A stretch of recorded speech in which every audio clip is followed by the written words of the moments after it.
अस्सलाम वालेकुम students, this is Ibrahim. देखें, बहुत से डायरेक्टर्स पढ़े हमने और एक बड़े जबरदस्त डायरेक्टर होते हैं। देखें, एक कंपनी चलती कैसी है, बैकग्राउंड को समझें। कंपनी चलती कैसी? कंपनी पैसों से चलती है। कंपनी के पास पैसा आएगा कहाँ से? या तो वो अपने शेयर होल्डर से मांगेगी, शेयर्स इशू करेगी, ठीक है। तो एक तरफ तो पैसा शेयर होल्डर से आता है, शेयर्स इशू करते हैं। जब शेयर होल्डर से पैसा आता है तो उस शेयर होल्डर के पास ये राइट होता है कि वो अपना डायरेक्टर मुंतखब कर सकता है या वो खुद डायरेक्टर के लिए कंटेस्ट कर सकता है।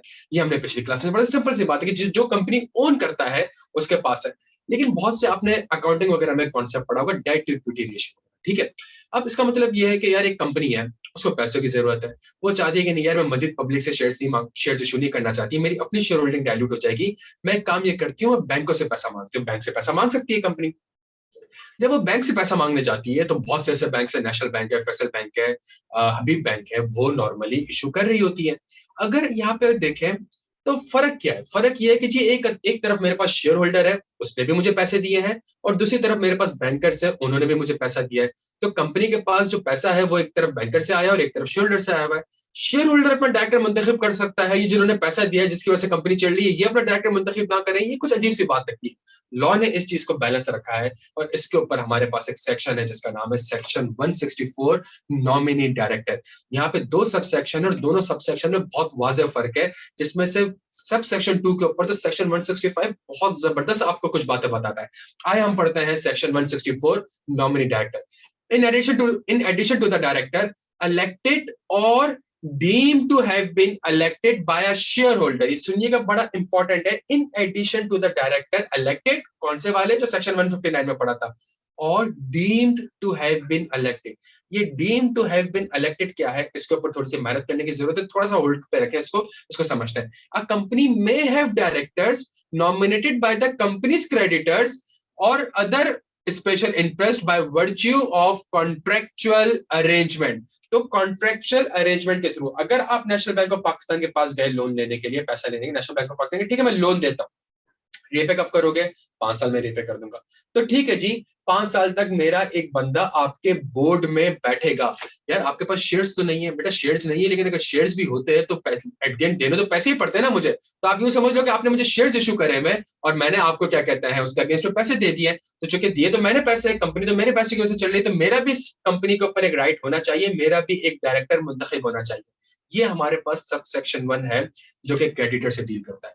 उसके बाद एक और सबसेक्शन 2 है जो कि आपसे कहता है अ बॉडी कॉर्पोरेट और corporation owned or controlled by the federal government or provincial government as the case may also have the director nominated on the board to whom such corporation or company has extended the credit facilities। तो सही है, अगर ये जो banker है, अगर ये banker का नाम नेशनल बैंक ऑफ पाकिस्तान है, तो ये तो बॉडी कॉर्पोरेट है, ये तो गवर्नमेंट ऑफ पाकिस्तान की इसमें होल्डिंग है, इसमें तो स्टेट बैंक ऑफ पाकिस्तान की होल्डिंग है, तो ये तो फेडरल गवर्नमेंट का बैंक है ये। तो अगर फेडरल गवर्नमेंट का भी बैंक है, for example national bank of Pakistan, और उसने किसी कंपनी को लोन दिया हुआ है, लेट से हैस्कोल को लोन दिया हुआ है, और हैस्कोल को लोन देते हुए उसने कंडीशन डाली है कि जी मैं आपके बोर्ड में बैठूंगा, सही है, तो ये भी एक नॉमिनी डायरेक्टर की डेफिनेशन फॉल कर जाएगा। तो हमने आज की क्लास में ये देख लिया कि नॉमिनी डायरेक्टर क्रेडिटर भी मुंतखब कर सकते हैं, और तो उनके पास शेयर शायद ना हो, उनके पास शेयर होल्डिंग ना हो, लेकिन चूंकि उसने पैसा दिया है, क्रेडिट दिया है, तो वो इस बेसिस पे आपके बोर्ड में अपने एक बंदे को मुंतखब कर सकते हैं।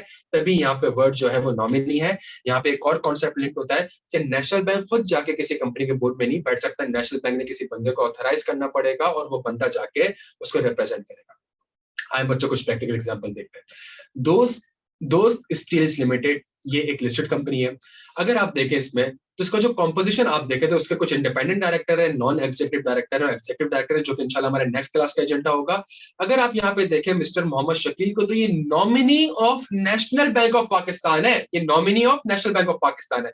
और अगर आप इसको देखो तो सबसेक्शन 2 से लिंक होता है, because national bank of Pakistan is a body corporate और a corporation owned or controlled by the federal government or as the case may be a provincial government, may also have a director nominated on the board to whom such corporation has extended the credit facilities. National Bank of Pakistan has extended the credit facilities to the those Steels Limited.